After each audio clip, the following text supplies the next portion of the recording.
دلوقتي هنشوف الفرق بين كيس بزيادة ابو 5 جنيه القديم بتاعنا والكيس الجديد ابو 10 جنيه. احنا ما لقيناش غير كيس واحد للاسف، يعني مش متواجد لسه، مش متوفر قوي. فهنشوف دلوقتي كيس ابو 10 جنيه هيطلع فيه ايه، والكيسين ابو 5 جنيه هيطلع فيهم ايه. يلا يا شهودة افتحي.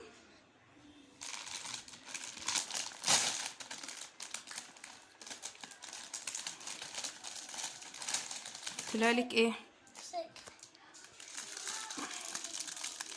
موتوسيكل يا جماعة.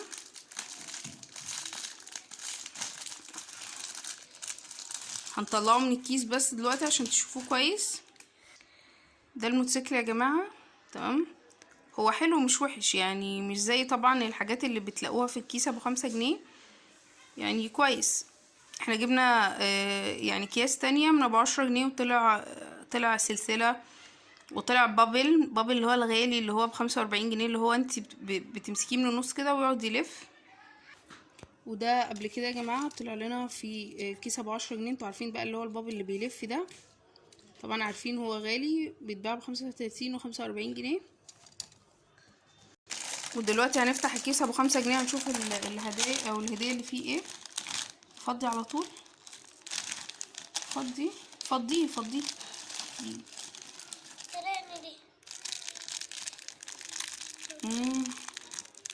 حلوة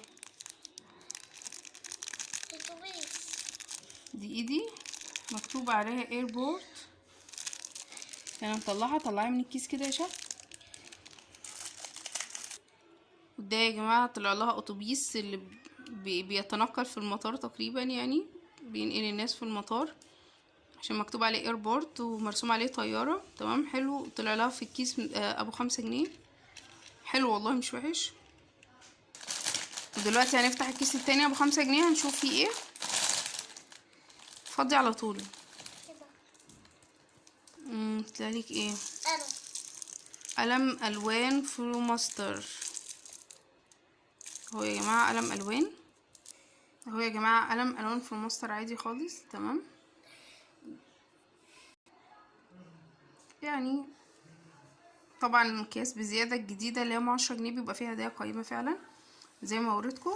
اتمنى بقى ان انتم ما تنسونيش باللايك وتشتركوا في القناة وتفعلوا الجرس. والسلام عليكم ورحمة الله وبركاته.